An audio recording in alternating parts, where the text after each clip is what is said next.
എല്ലാവരും ഓണം എക്സാമിൻ്റെ തിരക്കിലായിരിക്കുമെന്ന് വിചാരിക്കുന്നു.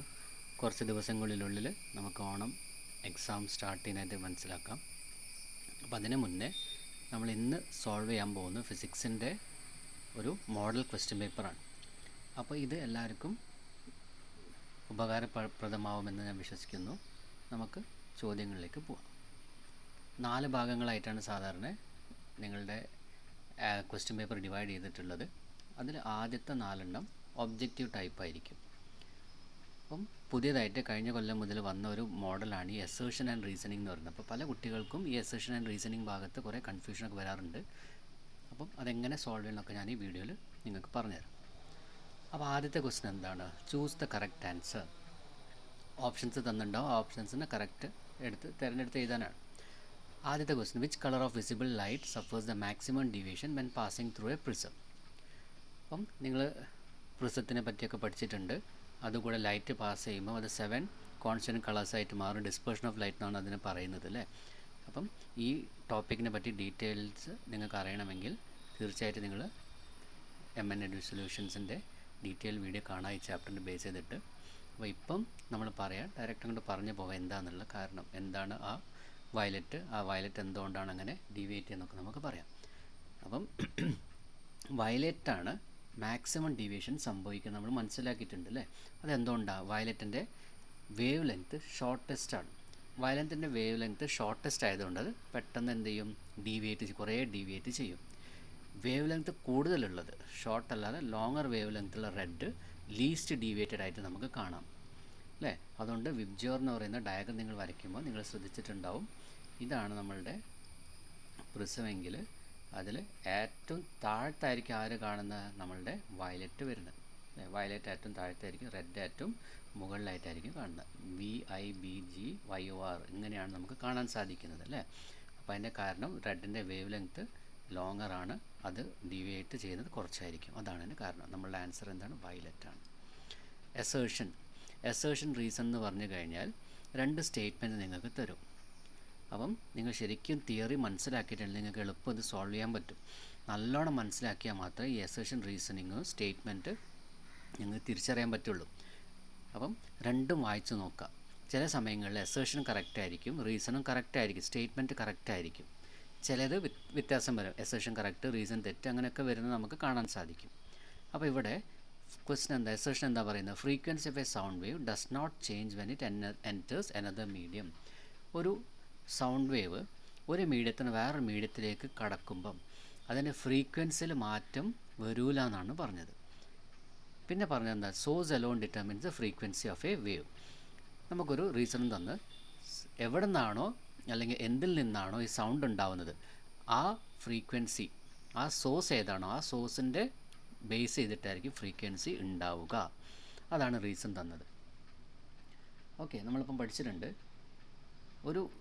ഈ റിഫ്രാക്ഷൻ ഓഫ് ലൈറ്റിന് കാരണം ലൈറ്റിൻ്റെ പോലെ തന്നെ അല്ലേ. അപ്പോൾ എന്താണെങ്കിലും ഒരു മീഡിയത്തിന് വേറൊരു മീഡിയത്തിലേക്ക് പോകുമ്പം ഏതൊരു വേവിൻ്റെ വെലോസിറ്റിയിലാണ് വ്യത്യാസം വരുന്നത് അല്ലേ, ഫ്രീക്വൻസിയിലല്ല. ഓക്കെ, അപ്പം ഈ ഫ്രീക്വൻസി വേവ് ഡിപ്പെൻഡ് ചെയ്യുന്നത് ഏത് സോഴ്സിൽ നിന്നാണോ ഇതുണ്ടാകുന്നത് അതിൻ്റെ മുകളിൽ മാത്രമാണ്. അതുകൊണ്ട് ഈ ഫ്രീക്വൻസി എവിടുന്ന് ഏത് മീഡിയത്തിൽ പോയി കഴിഞ്ഞാലും അതെപ്പോഴും എന്തായിരിക്കും? ഒരേപോലെ ആയിരിക്കും, അതിൻ്റെ അകത്തൊരു വ്യത്യാസവും ഉണ്ടാവില്ല. അപ്പം ഫ്രീക്വൻസി ഡസ് നോട്ട് ചേഞ്ച്, അതൊരു കറക്റ്റ് സ്റ്റേറ്റ്മെൻ്റ് ആണ്. അതിന് റീസൺ നിങ്ങൾക്കിവിടെ പറഞ്ഞിട്ടുണ്ട്. കാരണം എന്താ വെച്ചാൽ സോഴ്സാണ് തീരുമാനിക്കുക ഫ്രീക്വൻസി ഓഫ് വേവ്. അപ്പം ഇവിടെ അസേർഷനും റീസണും കറക്റ്റാണ് അല്ലേ, കറക്റ്റാണ്. Both are correct and reason explains assertion കറക്റ്റായിട്ട് എക്സ്പ്ലെയിൻ ചെയ്യുന്നത് റീസണും കൂടി ആയതുകൊണ്ട് രണ്ടും കറക്റ്റാണ്. എ ആണ് നമ്മളുടെ option. Okay, which lens is used as A magnifying glass? Lens പഠിച്ചിട്ടുണ്ട്.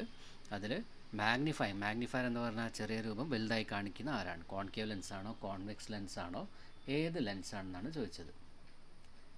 ഓക്കെ, അതിൻ്റെ കോൺവെക്സ് ലെൻസാണ് വരുന്നത്. കാരണം കോൺവെക്സ് ലെൻസിൻ്റെ അകത്ത് നമുക്ക് ഫോം ചെയ്യുന്ന ഇമേജ് എന്തായിരിക്കും? വെർച്വൽ ഇമേജ് ആയിരിക്കും. കോൺവെക്സ് ലെൻസിൽ ഫോം ചെയ്യുന്നത് വെർച്വൽ ഇമേജാണ്. വെർച്വൽ ഇമേജ് ഫോം ചെയ്യുന്നത് അതെന്തായിരിക്കും? മാഗ്നിഫൈഡ് ആയിരിക്കും. ഓക്കെ, പിന്നെ a convex lens form a real inverted and diminished image. The object is placed.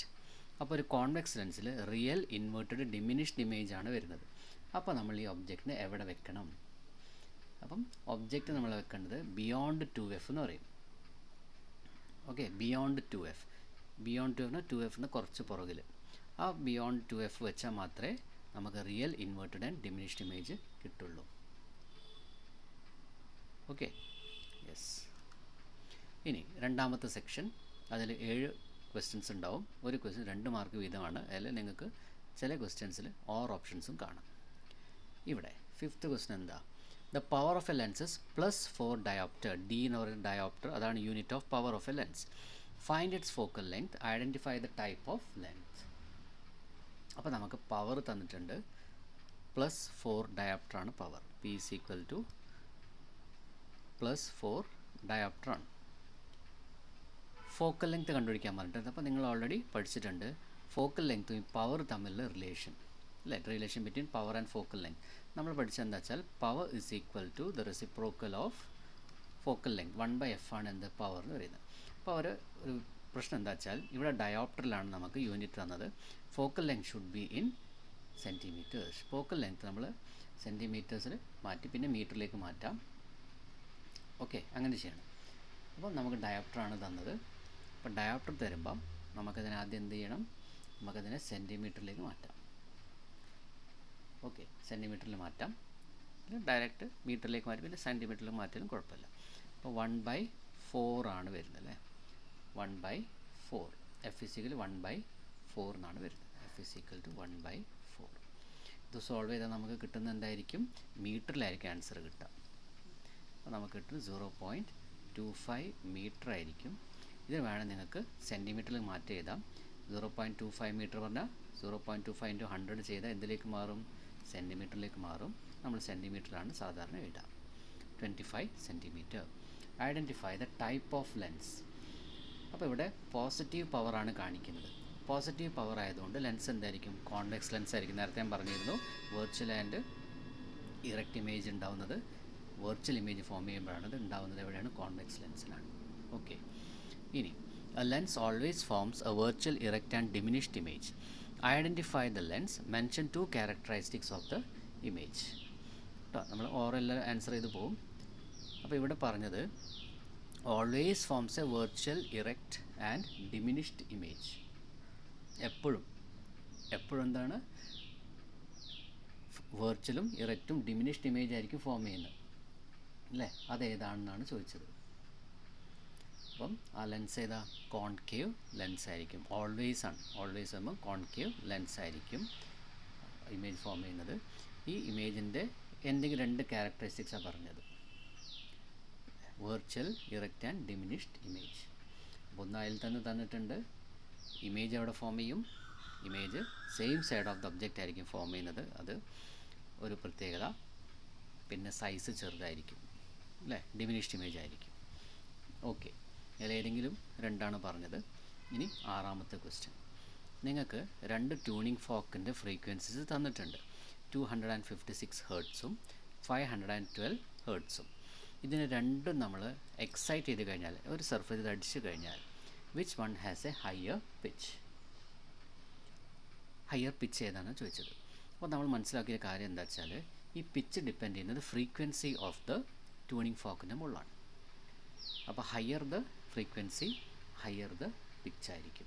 അപ്പോൾ അവിടെ കൂടിയ ഫ്രീക്വൻസി ഏതാണ്? 512 ഹേർട്സിനാണ്. അപ്പോൾ ഇതിന് ഹയർ പിച്ച് 512 ഹേർട്സ് വരുന്ന, അല്ലെങ്കിൽ 512 ഹേർട്സ് ഫ്രീക്വൻസിയുള്ള ട്യൂണിംഗ് ഫോക്കിനായിരിക്കും എന്തുണ്ടാവുക? ഹയർ പിച്ച് ഉണ്ടാവുക. Which property of sound determines pitch? ഏത് പ്രോപ്പർട്ടിയാണ് ഡിറ്റർമൈൻ ചെയ്യുന്നത്? ഇപ്പം പറഞ്ഞിട്ടുള്ളൂ. എന്താണ്? ഫ്രീക്വൻസി. ഫ്രീക്വൻസിയാണ് പിച്ചിനെ ഡിറ്റർമൈൻ ചെയ്യുന്നത്. Okay, name the phenomenon responsible for echo. അപ്പോൾ എക്കോനെ കാരണക്കാരനായുള്ള സൗണ്ടിൻ്റെ ഫെനോമിന ഏതാണ്? ഒരു സൗണ്ട് വേവ് ഓപ്പോസിറ്റുള്ള ഒരു സർഫസിൽ തട്ടി തിരിച്ചു വരുന്നതാണ്. അപ്പോൾ അങ്ങനെ തട്ടി തിരിച്ചു വരുന്ന നമ്മളൊരു വേർഡ് പഠിച്ചിന് റിഫ്ലക്ഷൻ. ഇവിടെ എന്താണ്? റിഫ്ലക്ഷൻ ഓഫ് സൗണ്ടാണ്. അപ്പോൾ റിഫ്ലക്ഷൻ ഓഫ് സൗണ്ടാണ് എന്തിന് കാരണം? എക്കോന് കാരണം. Okay, state 1 practical application of echo. അപ്പോൾ എക്കോൻ്റെ പല യൂസസും ഉണ്ട്. നമ്മൾ എക്കോ കാർഡിയോഗ്രഫി ഹാർട്ടിൻ്റെ ഫങ്ഷനൊക്കെ മനസ്സിലാക്കാൻ വേണ്ടിയിട്ടുള്ള ഒരു മെഡിക്കൽ എന്താ പറയുക, ഡോക്ടർമാരെ ഹെൽപ്പ് ചെയ്യുന്ന ഒരു ടെക്നിക്കാണത് അല്ലേ. പിന്നെയുള്ളത് sonar, sound navigation and ranging എന്ന് പറയുന്നത്. കടലിൻ്റെ അടിത്തട്ട് വരെയുള്ള ദൂരം അളക്കാനും, ഇപ്പോൾ ഒരു യുദ്ധക്കപ്പലാണെങ്കിൽ താഴെ സബ്മറീൻ ഉണ്ടെങ്കിൽ ആ ഡിസ്റ്റൻസ് അളക്കാനൊക്കെ യൂസ് ചെയ്യുന്ന ഒരു ഡിവൈസാണ് ഈ സോണാർ എന്ന് പറയുന്നത്. ഓക്കെ, ഇതൊക്കെയാണ് പ്രാക്ടിക്കൽ ആപ്ലിക്കേഷൻ ഓഫ് എക്കോ. എട്ടാമത്തെ ക്വസ്റ്റ്യൻ എന്താ? Sound waves travel through air 340 metre per second. If an echo is heard after 0.4 second, calculate the distance of reflecting the surface. Okay, അപ്പം നമ്മുടെ അടുത്ത് സൗണ്ട് വേവ്സിൻ്റെ speed തന്നിട്ടുണ്ട്, time തന്നിട്ടുണ്ട്, distance കണ്ടുപിടിക്കണം.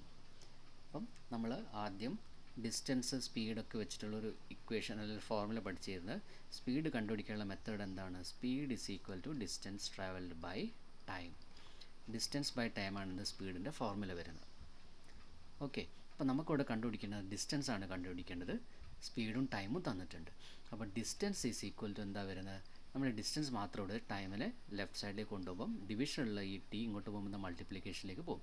അപ്പോൾ ഡിസ്റ്റൻസ് ഈസ് ഈക്വൽ എന്തായി? സ്പീഡ് ഇൻറ്റു ടൈമായി. Speed 340 metre per second. നമുക്ക് തന്ന സമയം 0.4 ആണ് വരുന്നത്. അപ്പോൾ 400 4 4 16 1360 എന്ന് വരും.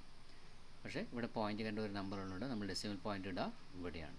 പോയിൻ്റ് കഴിഞ്ഞാൽ ഒരു നമ്പർ വന്നു. അപ്പോൾ നമുക്ക് കിട്ടി ഡിസ്റ്റൻസ് 136 മീറ്ററാണ്. Okay, 136 metre. അപ്പോൾ ഇവിടെ നിങ്ങൾ പ്രത്യേകം ശ്രദ്ധിക്കേണ്ട എന്താ വെച്ചാൽ ഇവിടെ നമുക്ക് കിട്ടിയ ആൻസർ എന്തിൻ്റെ ബേസ് ചെയ്തിട്ടാണുള്ളത്? ഒരു എക്കോ കേട്ട സമയമാണ് എടുത്തത്. അതായത് സൗണ്ട് വേവ് വന്നു, താഴെ ടച്ച് ചെയ്തു, തിരിച്ചു പോയി. അപ്പോൾ വന്ന് തിരിച്ചു പോയ ഡിസ്റ്റൻസാണ് 136 മീറ്റർ. അപ്പോൾ റിഫ്ലക്റ്റിംഗ് സർഫേസിലേക്കുള്ള വൺ ടൈം ഡിസ്റ്റൻസാണ് നമ്മൾ ചോദിച്ചത്. അപ്പോൾ വൺ ടൈം ഡിസ്റ്റൻസ് എങ്ങനെ ചെയ്യുക? ഈ വന്ന് തിരിച്ചു പോയ ദൂരത്തിനെ നമ്മൾ 2 കൊണ്ട് ഡിവൈഡ് ചെയ്ത് കഴിഞ്ഞാൽ നമുക്ക് ആ റിഫ്ലക്റ്റിംഗ് സർഫസ് വരെയുള്ള ദൂരം കിട്ടും. 136നെ 2 കൊണ്ട് ഡിവൈഡ് ചെയ്ത് നമുക്ക് കിട്ടുന്നത് 68 മീറ്റർ. ക്ലിയർ ആയല്ലോ? ഇനി ഡിഫറൻഷിയേറ്റ് ബിറ്റ്വീൻ ഏതെങ്കിലും 2 പോയിൻ്റാണ് എഴുതേണ്ടത്. ലോഞ്ചിറ്റ്യൂഡിനൽ വേവ്സും ട്രാൻസ്വേഴ്സ് വേവും തമ്മിലുള്ള വ്യത്യാസം അല്ലേ. ലോഞ്ചിറ്റ്യൂഡിനൽ വേവും അതേപോലെ ട്രാൻസ്വേഴ്സ് വേവും തമ്മിൽ എന്തെങ്കിലും 2 ഡിഫറൻസ് ആണ് എഴുതാൻ പറഞ്ഞത്. ഓക്കെ, അപ്പോൾ ഈ ലോഞ്ചിറ്റ്യൂഡിനൽ വേവ്, ട്രാൻസ്വേഴ്സ് വേവ്, ആദ്യം ട്രാൻസ്വേഴ്സ് വേവ് എന്താണെന്ന് പറയാം. എല്ലാവർക്കും എളുപ്പം മനസ്സിലാവുന്നൊരിതാണിത്. അപ്പം അപ്സ് ആൻഡ് ഡൗൺസ് വരുന്നത് ഇതാണ് നമ്മളുടെ ട്രാൻസ്വേഴ്സ് വേവ് എന്ന് പറഞ്ഞു കഴിഞ്ഞാൽ. ഈ അപ്പ് നമ്മൾ എന്താ പറയും? ക്രസ്റ്റ് എന്ന് പറയും. ഈ ഡൗണിനെ ട്രഫ് എന്ന് പറയും. ഇങ്ങനെ അപ്പ് ആൻഡ് ഡൗൺ ആയിട്ട് പോകുന്ന വെള്ളത്തിൻ്റെ ഉള്ളിൽ നമ്മളൊരു കല്ലിട്ട് കഴിഞ്ഞാൽ എങ്ങനെയാണ് വേവ്സ് ഉണ്ടാവുന്നത്, അതാണ് നമ്മൾ ട്രാൻസ്വേഴ്സ് വേവ് എന്ന് പറയുന്നത്. അപ്പോൾ ഇവിടെ ഈ പാർട്ടിക്കിൾസ് വൈബ്രേറ്റ് ചെയ്യുന്ന പെർപെൻഡിക്കുലർ ടു ദ സർഫസ് ആയിരിക്കും. അതാണ് അതിൻ്റെ ഫസ്റ്റ് പോയിൻറ്റ്. ആദ്യ പോയിന്റ് ഞാൻ പറഞ്ഞു, അതെന്താണ്? ക്രസ്റ്റും ട്രഫും ഉണ്ടാവും. രണ്ടാമത്തെ ഞാൻ പറഞ്ഞു particles vibrate perpendicular to the wave ആണ്. പെർപെൻഡിക്കുലർ ടു വേവ് ഇങ്ങനെ ആയിരിക്കും, മുകളിലും താഴോട്ടേയായിരിക്കും പോകുന്നത്. അതാണ് ട്രാൻസ്വേഴ്സ് വേവ്. നമുക്ക് 2 പോയിൻറ്റ് മതി. ലോഞ്ചിറ്റ്യൂഡിനൽ വേവ്സിന് കംപ്രഷൻസ് ആൻഡ് റയർ ഫാക്ഷൻസ് എന്ന് പറയുന്ന പ്രഷർ കൂടുതലുള്ളതും അതേപോലെ പ്രഷർ കുറഞ്ഞ ഭാഗങ്ങളാണ് വരുന്നത്. ഓക്കെ, ഇത് ഹൈ പ്രഷറുള്ള റീജിയൻ ആണെങ്കിൽ ഇവിടെ പ്രഷർ കുറഞ്ഞ പാർട്ട് ഉണ്ടാവും. അങ്ങനെ alternate high pressure regions followed by low pressure regions, അതാണ് നമ്മളുടെ കംപ്രഷൻ ആൻഡ് റയർ ഫാക്ഷൻ എന്ന് പറയുന്നത്. ഇതുള്ള വേവ് ആണ് എന്ത്? ലോഞ്ചിറ്റ്യൂഡിനൽ വേവ് എന്ന് പറയുന്നത്.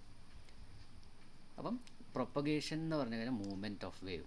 അപ്പോൾ വേവ് ഇങ്ങനെ പോവുകയാണെങ്കിൽ ആ ഡയറക്ഷൻ ഓഫ് പ്രൊപ്പഗേഷനെ പാരലായിട്ടായിരിക്കും എയർ വൈബ്രേറ്റ് ചെയ്യുക, പാർട്ടിക്കിൾസ് വൈബ്രേറ്റ് ചെയ്യുക. സൗണ്ട് എയർ കൂടിയാണ് പാസ് ചെയ്യുന്നത്. സൗണ്ടിന് ഒരു മീഡിയം വേണം, നമ്മൾ പഠിച്ചതാണ്. അപ്പം പാർട്ടിക്കിൾസ്, സൗണ്ട് വേവ്സ് ആണ്, എനർജിയാണ്. അത് മൂവ് ചെയ്യുമ്പം പാർട്ടിക്കിൾസ് വൈബ്രേറ്റ് ചെയ്യും. ആ വൈബ്രേഷൻ എങ്ങനെയായിരിക്കും? Parallel to the direction of propagation. ഇങ്ങനെ പോവുകയാണെങ്കിൽ ഇതിന് പാരലനായിട്ടായിരിക്കും പാർട്ടിക്കിൾസ് വൈബ്രേറ്റ് ചെയ്യുന്നത്. ഓക്കെ, ഇതാണ് 2 ഡിഫറൻസ്. 10ാമത്തെ question. White light falls on a glass prism. White light glass പ്രിസത്തിന് മുകളിൽ വന്നങ്ങോട്ട് പതിക്കുന്നുണ്ട്. Why does violet light deviate more than red light? നമുക്ക് കിട്ടുന്ന എന്താണെന്ന് മനസ്സിലാക്കി, നേരത്തെ പറഞ്ഞിട്ടുണ്ടല്ലേ. അപ്പോൾ ഒരു വൈറ്റ് ലൈറ്റ് വന്നിട്ട് പ്രിസത്തിന് മുകളിൽ അങ്ങോട്ട് പതിക്കുകയാണെങ്കിൽ മറുവശത്ത് കൂടെ നമുക്ക് കാണാൻ സാധിക്കുന്ന എന്താ? ഈ വൈറ്റ് ലൈറ്റ് അതിന് 7 കോൺസ്റ്റൻറ്റ് കളേഴ്സാക്കി ആയി മാറുന്നത് നമ്മൾ കണ്ടു. ഏറ്റവും മുകളിൽ റെഡ്, ഏറ്റവും താഴെ വയലറ്റ് അല്ലേ? അങ്ങനെയാണ് ഫോം ചെയ്യുന്നത്. ഈ പ്രോസസ്സ് നമ്മൾ വിളിക്കുന്ന പേരാണ് എന്ത്? ഡിസ്പേർഷൻ ഓഫ് ലൈറ്റ് എന്ന് പറയുന്നത്. Name the phenomena. ആ ഫെനോമിന നമ്മൾ വിളിക്കുക എന്താണ്? Dispersion of light. Y does violet light deviate more than red light? അതിൻ്റെ കാരണം നമ്മൾ പറഞ്ഞു, വയലറ്റിൻ്റെ വേവ് ലെങ്ത് ഷോർട്ടസ്റ്റ് ആണ്. അതെ, അതുകൊണ്ടാണ് അതിൻ്റെ കാരണം. ക്ലിയർ ആയാലോ? വയലറ്റിൻ്റെ ഷോർട്ടസ്റ്റ് വേവ് ലെങ്ത് ഉള്ളതുകൊണ്ട് അത് ഏറ്റവും കൂടുതൽ ഡീവിയേറ്റ് ചെയ്യും. ഓക്കെ, പിന്നെ draw the ray diagram showing image formation of when an object is placed at 2f of a convex lens. State any two characteristics of the image or focal length തന്നു. അതിൻ്റെ ray diagram വരയ്ക്കാനാണ്. അപ്പോൾ ray diagram വരയ്ക്കാനും അതിൻ്റെ image ഫോർമേഷനൊക്കെ detail ആയിട്ട് ഞാൻ video ചെയ്തിട്ടുണ്ട്. തീർച്ചയായിട്ടും അത് കാണാം, മനസ്സിലാവാൻ വേണ്ടി കുറച്ചും കൂടി. ഓക്കെ, ഇതാണ് ഡയഗ്രാം വരാം. അപ്പോൾ നമ്മളുടെ ഒബ്ജക്റ്റ് അവിടെ വെച്ചിട്ടുള്ളത് 2f വെച്ചിട്ടുള്ളത്. അപ്പം റേ ഡയഗ്രാം വരയ്ക്കാൻ നമ്മൾ 2 റേസ് ആവശ്യമാണ്. അതിൽ റൂൾസൊക്കെ നമ്മൾ പഠിച്ചിരുന്നു.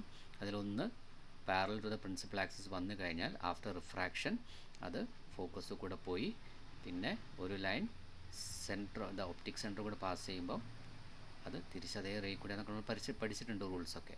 അപ്പം ഈ 2 റേസും കൂട്ടിമുട്ടുന്ന എവിടെയാണോ അവിടെയാണ് നമ്മളുടെ എന്തുള്ളത്, ഇമേജ് ഫോം ചെയ്യുന്നത്. അപ്പോൾ ഇമേജ് ഫോം ചെയ്യുന്ന ഇവിടെ ഇതാണ് 2f. ഓക്കെ, 2fലായിരിക്കും.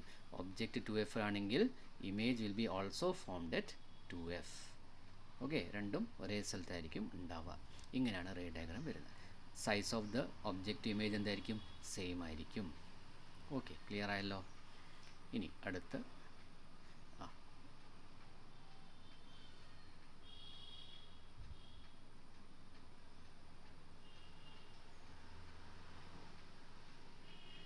ഓക്കെ, അപ്പം ഇവിടെ രണ്ടാമത്തെ ക്വസ്റ്റ്യൻ ആണതല്ലേ, എത്ര വരുന്നതുള്ളത്.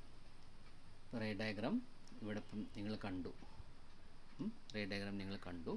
ഇവിടെ ഇമേജ് ഫോം സെറ്റ് എവിടെയാണ്, 2f തന്നെയാണ് ഉണ്ടാവുക.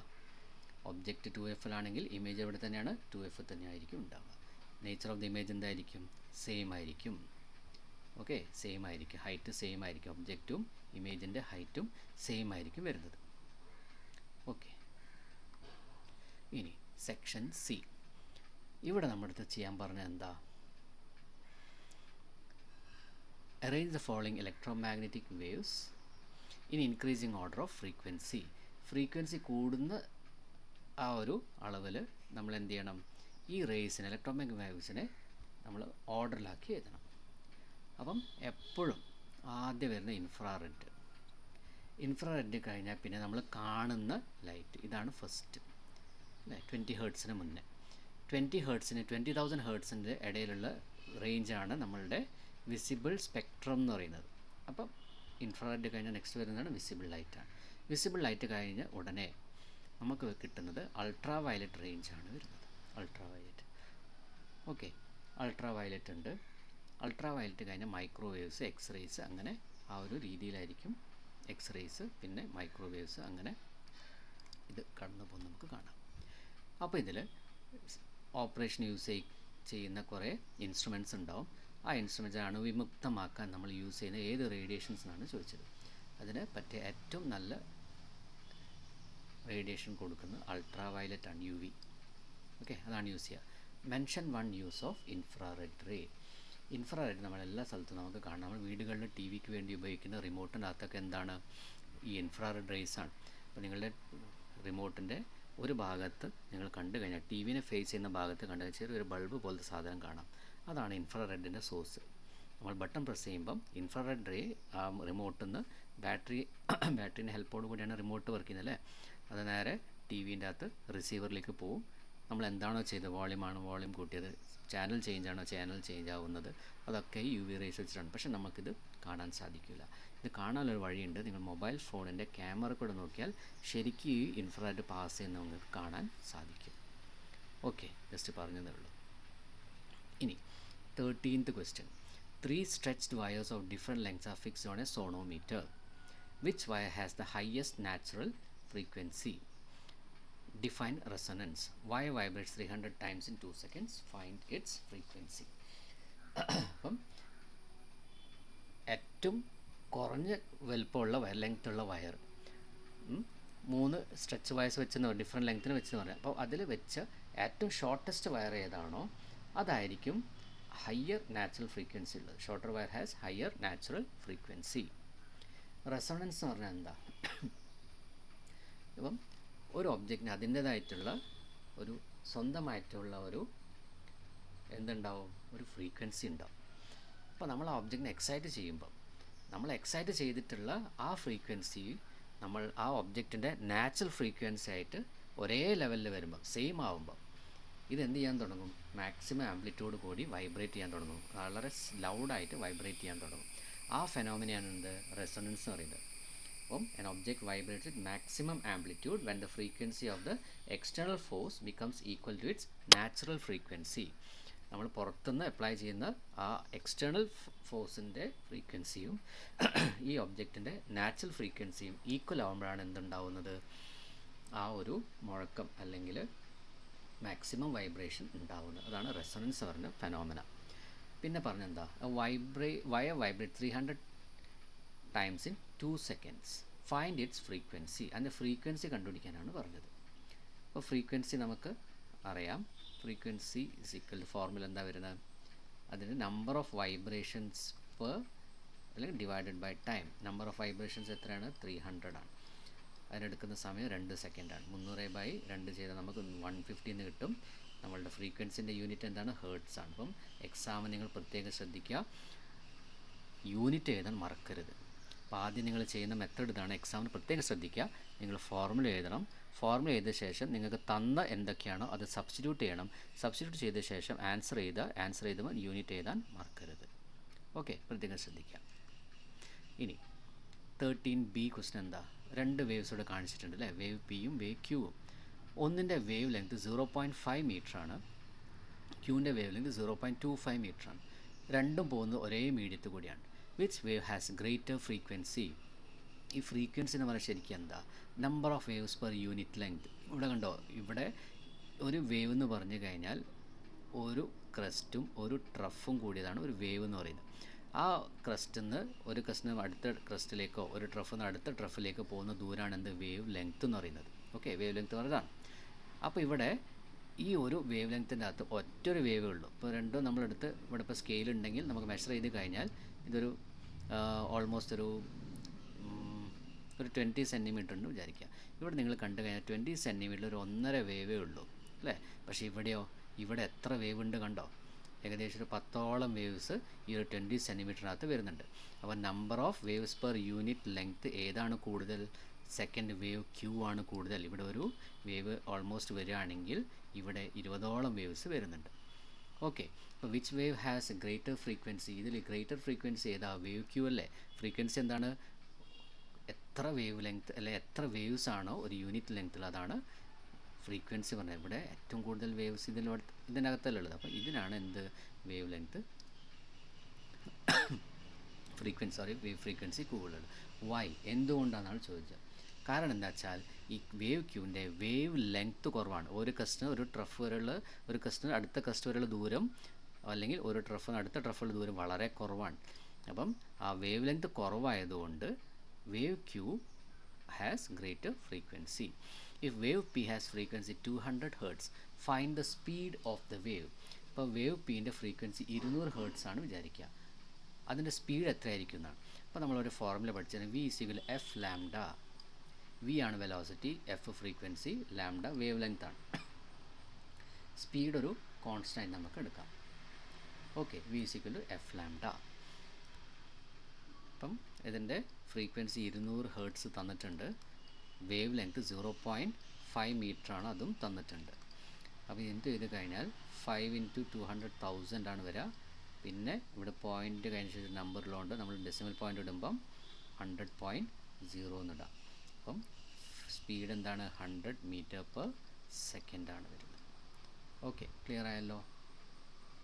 ഇനി അടുത്ത ചോദ്യം, A concave lens forms an image of an object.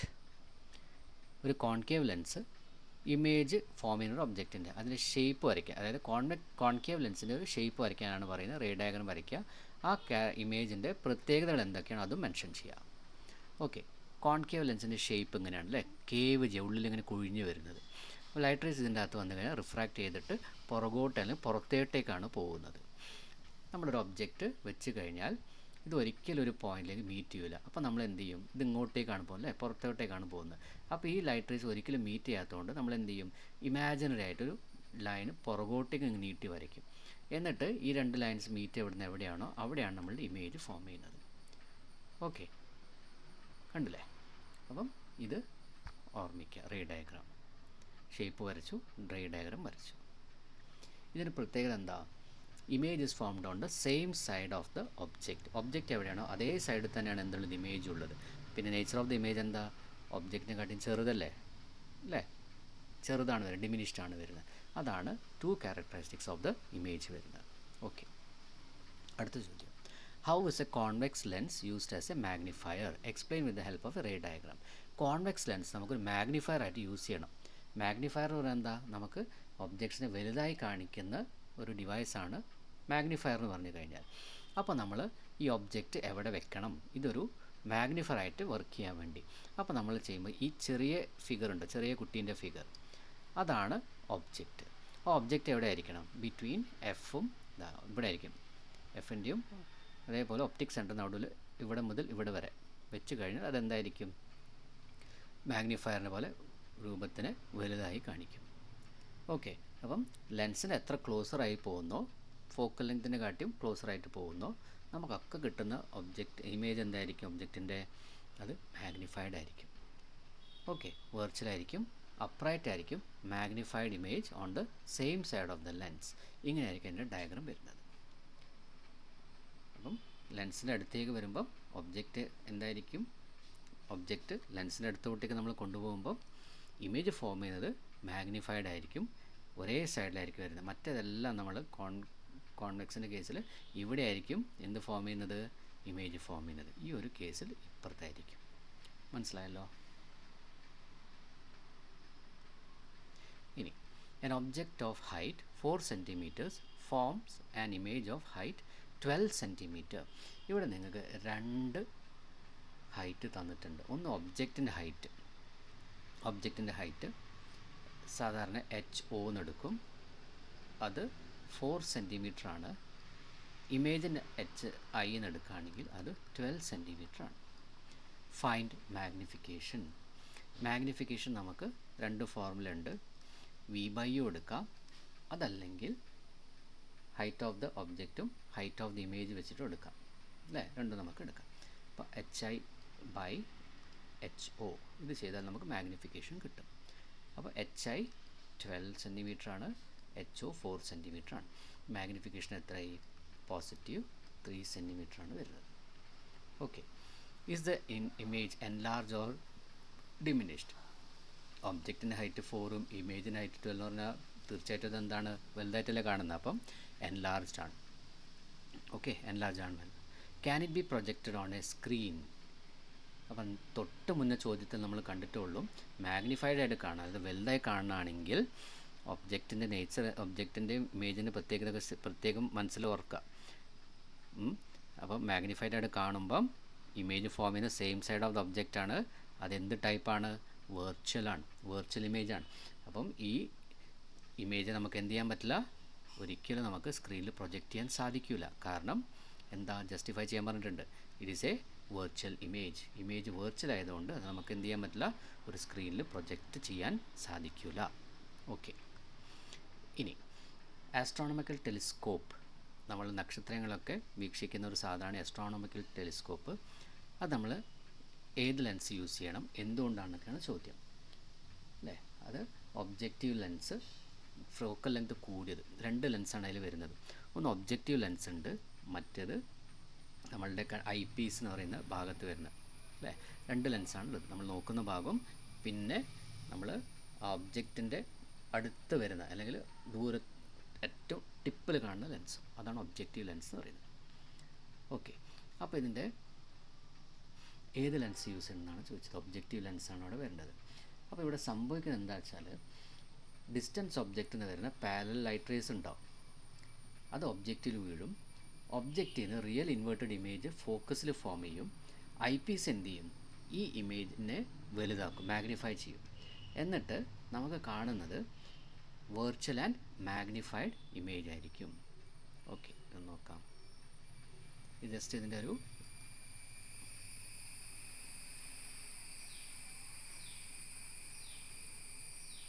I പീസിൽ നിന്ന് വീണ്ടും ലൈറ്റ് റേസ് ഇമേജിനെ മാഗ്നിഫൈ ചെയ്തത് നമുക്ക് ലെഫ്റ്റ് സൈഡിൽ കാണിക്കുന്നുണ്ട്. ഓക്കെ, അങ്ങനെയാണ് എന്ത് വർക്ക് ചെയ്യുന്ന ഒരു നമ്മളുടെ ടെലിസ്കോപ്പ് വർക്ക് ചെയ്യുന്നത്, ആസ്ട്രോണമിക്കൽ ടെലിസ്കോപ്പ്. യൂസ് ചെയ്യുന്ന ലെൻസ് ഏതാണ്? കോൺവെക്സ് ലെൻസാണ്. മനസ്സിലായല്ലോ? ഓക്കെ, അപ്പോൾ ദൂരത്തുള്ള ഒബ്ജക്ട്സ് നമ്മൾ വീക്ഷിക്കാൻ വേണ്ടിയിട്ട്, സെലസ്റ്റിയൽ ബോഡീസിനെ ഒബ്സർവ് ചെയ്യാൻ വേണ്ടിയിട്ട് നമ്മൾ യൂസ് ചെയ്യുന്നത് എന്താണ്? ഈ ആസ്ട്രോണമിക്കൽ ടെലിസ്കോപ്പാണ്. ഓക്കെ, ഇനി using Cartesian sign convention. Sign convention നമ്മൾ പഠിച്ചിട്ടുണ്ട് എന്താണെന്നുള്ളത്. ഒബ്ജക്റ്റ് ഡിസ്റ്റൻസ് -30, ഇമേജ് ഡിസ്റ്റൻസ് +15 തന്നിട്ടുണ്ട്. മാഗ്നിഫിക്കേഷൻ കണ്ടുപിടിക്കാനാണ് പറഞ്ഞത്. മാഗ്നിഫിക്കേഷൻ്റെ ഫോർമുല നമ്മൾ പഠിച്ചിട്ടുണ്ട്, V/U ആണ്. Okay, V/U. ഒബ്ജക്റ്റ് ഡിസ്റ്റൻസ് എപ്പോഴും നിങ്ങൾക്ക് ഇപ്പോൾ ക്വസ്റ്റ്യൻ തന്നിട്ടില്ലെങ്കിലും ശ്രദ്ധിക്കേണ്ടത് -30 തന്നെ നെഗറ്റീവ് വാല്യൂ എടുക്കണം. അത് ലെഫ്റ്റ് സൈഡാണ് വരുന്നത്. ഓക്കെ, V എത്രയാണ്? 15 സെൻറ്റിമീറ്റർ ആണ്. ഇനി നിങ്ങൾ ഒരിക്കൽ ശ്രദ്ധിക്കേണ്ട കാര്യം, മൈനസ് ഒരിക്കലും എവിടെ വരാൻ പാടില്ല? ഡിനോമിനേറ്റർ വരാൻ പാടില്ല. അപ്പോൾ നിങ്ങൾ എഴുതുമ്പോൾ മൈനസ് സൈൻ ഇവിടെ ഏകദേശം നടുവിൽ എഴുതാം. എന്നിട്ട് 15/30. അപ്പം ഇത് കട്ട് ചെയ്ത് കഴിഞ്ഞാൽ നമുക്ക് കിട്ടാം -1/2 എന്നാണ്. ഡെസിമലിലേക്ക് പോയി കഴിഞ്ഞാൽ അത് -0.5 എന്നാണ് വരുന്നത്. ഇതിന് യൂണിറ്റ് ഇല്ല. കാരണം എന്താ വെച്ചാൽ ഇവിടെ ഒരു സെൻറ്റിമീറ്റർ വരും, ഇവിടെ ഒരു സെൻറ്റിമീറ്റർ വരും.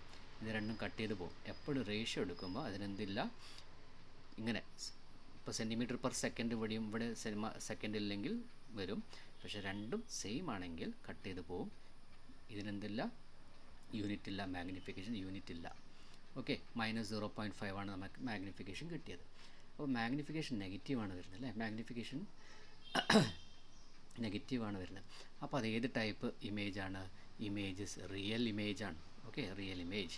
Is the image erect or inverted? ഇപ്പോൾ റിയൽ ആണെങ്കിൽ റിയൽ ആൻഡ് ഇൻവേർട്ടഡ് ആണ് എപ്പോഴും. Okay, real and inverted. Yes. ഇനി സെക്ഷൻ ഡി, ഒരു ക്വസ്റ്റ്യൻ 4 മാർക്കാണ് വരുന്നത്. A resonance tube experiment is performed using a tuning fork of frequency 256 Hz. Why does loud sound occur at a particular length of the air column? What is the frequency of vibration of the air column at a resonance? If a tuning fork of lower frequency is used, will the resonating air column become longer or shorter? Justify, define natural frequency. 4 ഭാഗങ്ങളായിട്ട് ഈ ക്വസ്റ്റിനെ divide ചെയ്തിട്ടുണ്ട്. അപ്പം ഒരു resonance tube, ഒരു ട്യൂബാണ്.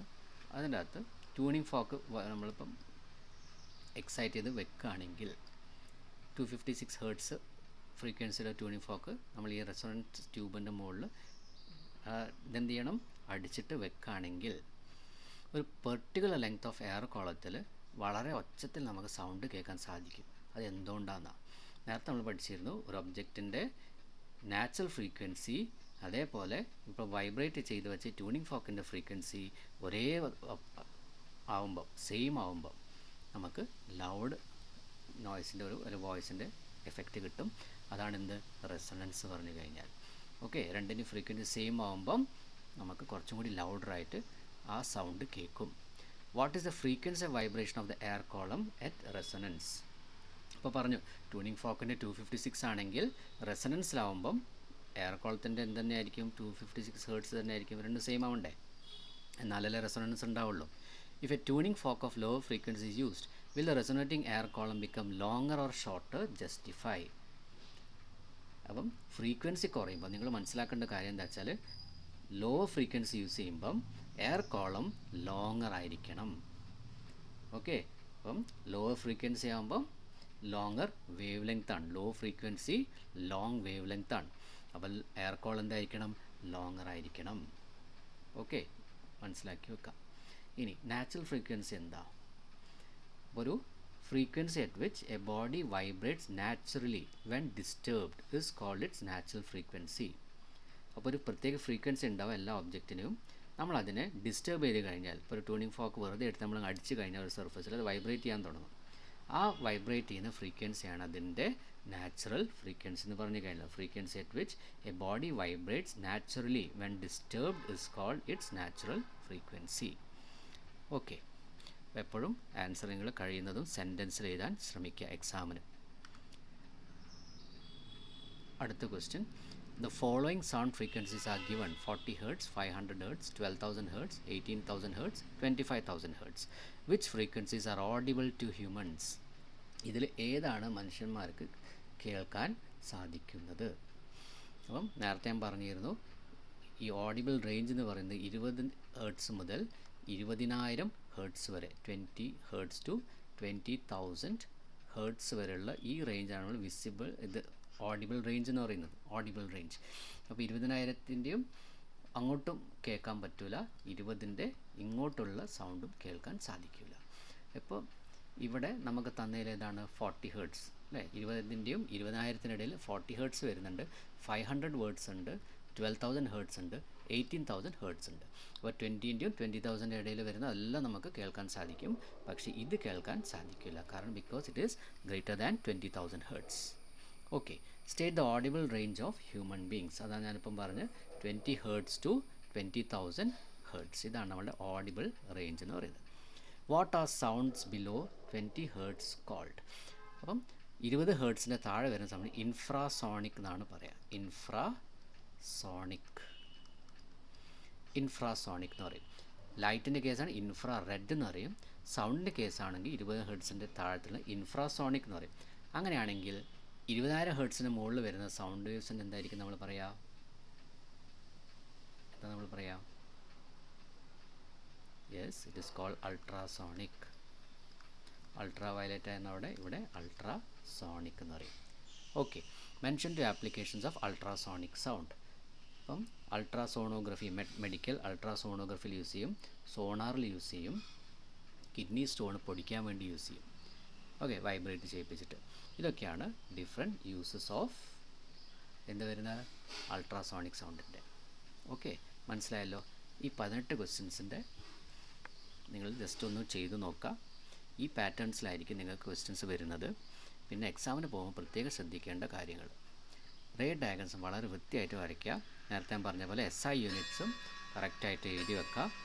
Formulas നിർബന്ധമായിട്ടും പേപ്പറിൽ കണ്ടിരിക്കണം. Important terms എല്ലാം underline ചെയ്ത് വെക്കണം. എല്ലാ ക്വസ്റ്റ്യൻസും അറ്റംപ്റ്റ് ചെയ്യണം, ഡാഷ് ഇട്ട് ഒരിക്കലും വെക്കരുത്. ക്ലിയർ ആയല്ലോ? അപ്പം ഇനി അടുത്ത വീഡിയോയിൽ നമ്മൾ ഇതേപോലെ വേറൊരു സബ്ജക്റ്റിൻ്റെ question paper, model question paper solve ചെയ്യും. അപ്പോൾ വീഡിയോ ഇഷ്ടപ്പെട്ടെങ്കിൽ തീർച്ചയായും നിങ്ങൾ ഷെയറും സബ്സ്ക്രൈബും ലൈക്കും ചെയ്യുക. Thank you all of U.